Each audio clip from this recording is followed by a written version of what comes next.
Bom dia, santelenense. Está entrando no ar a 27ª edição do programa Educação e Liberdade, uma produção do SEBJA de Santa Helena em parceria com a Rádio Liberdade FM.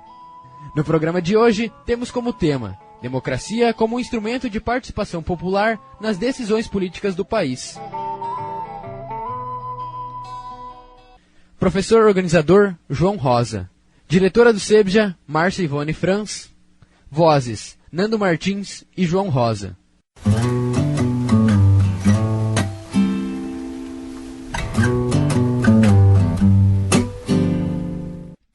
Comunidade santelenense e demais comunidades que nos prestigiam com sua audiência.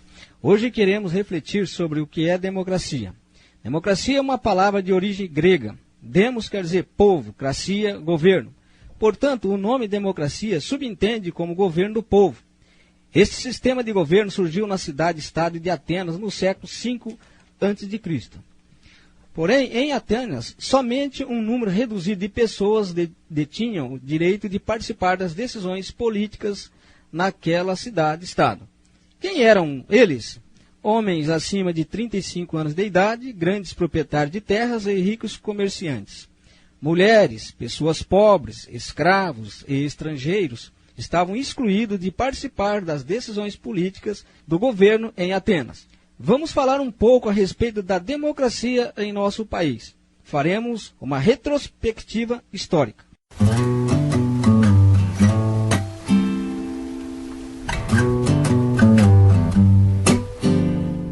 O Brasil, de 1500 a 1882, foi colônia de Portugal.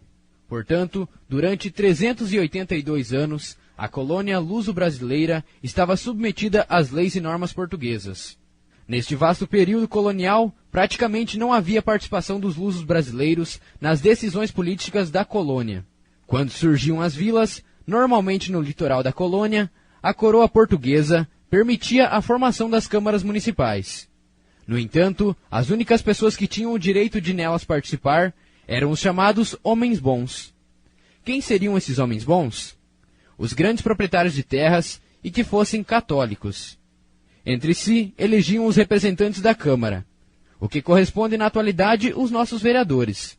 Com a independência política administrativa do Brasil, ocorrida em 1822, adotou o regime de império que perdurou até 1889. No ano de 1824, as forças políticas da época impuseram uma Constituição que delimitava os direitos e deveres dos cidadãos brasileiros. A respeito da participação popular nas decisões políticas administrativas da jovem nação, não existia. Ficava na responsabilidade de fazer as leis e gerenciar o país quem detinha grandes propriedades de terra, o alto clero e ricos comerciantes.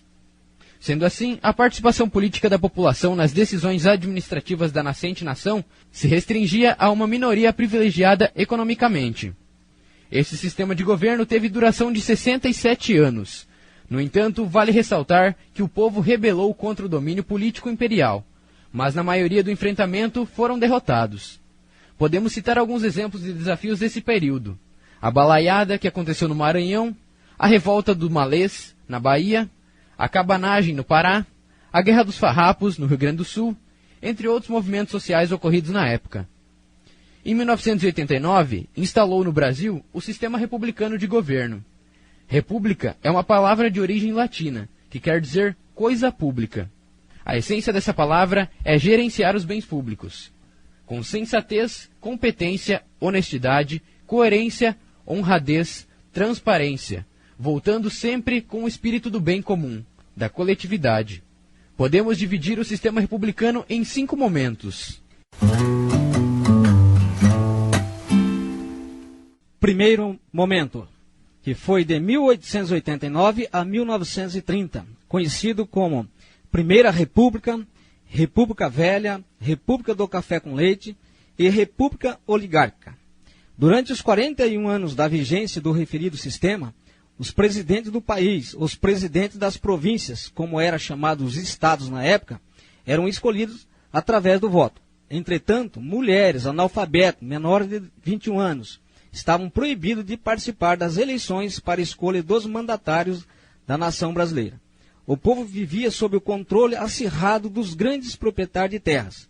Entre 1889 a 1930, 80% da população morava no campo, sendo que a maioria desse contingente populacional era analfabeta ou semi-analfabetos, o que os tornavam dependentes dos interesses das elites dominantes e assim eram presas fáceis no jogo de quem controlava o poder.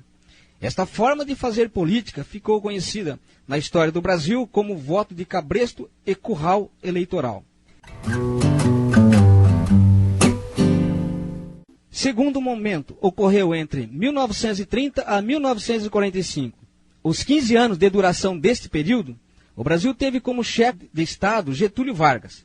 Vargas administrou o país, sinalizando a abertura política para que a população participasse nas decisões de interesse da nação através do voto.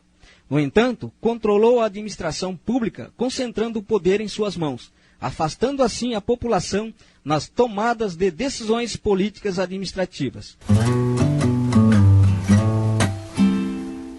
Terceiro momento, de 1945 a 1964.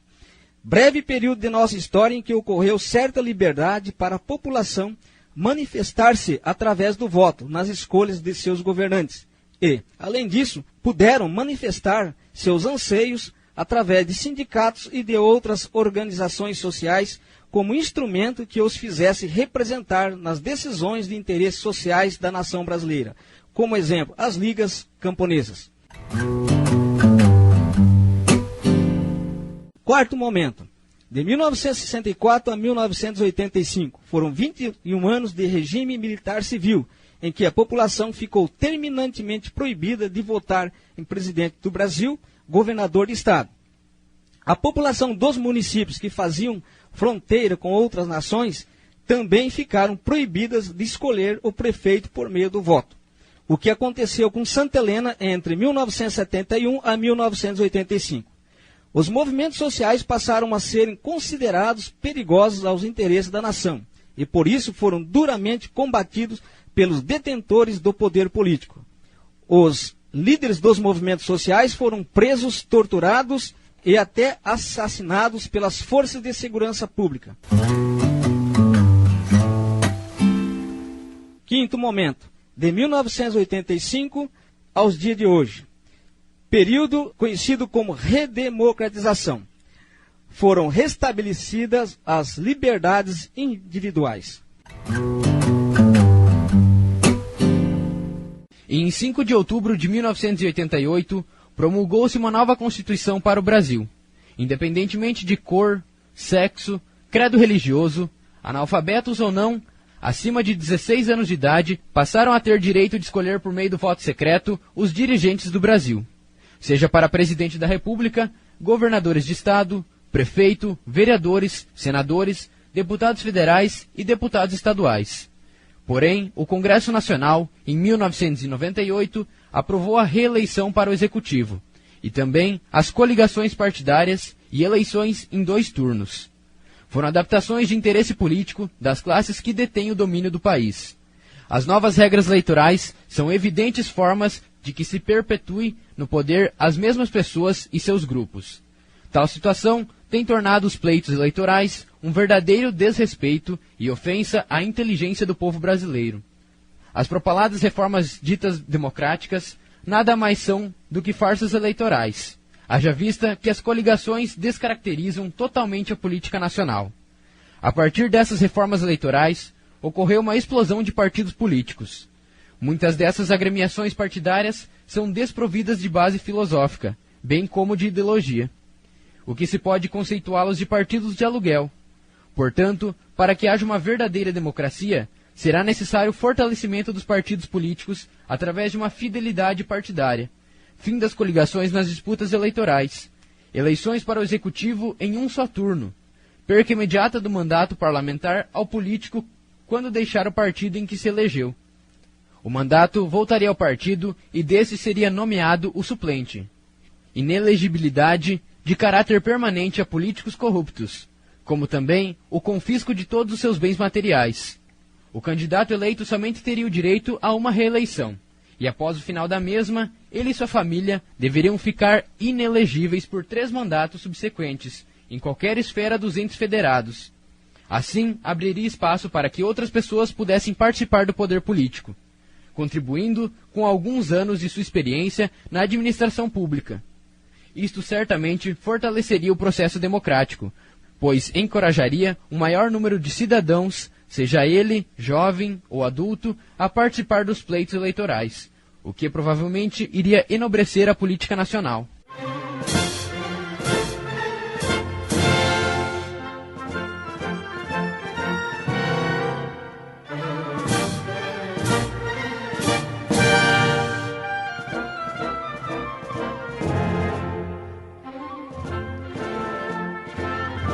Traremos agora algumas curiosidades a respeito da questão política. Número de partidos políticos registrados no TSE, Tribunal Superior Eleitoral, a nível nacional. Temos 32 partidos. No Paraná, 27 partidos.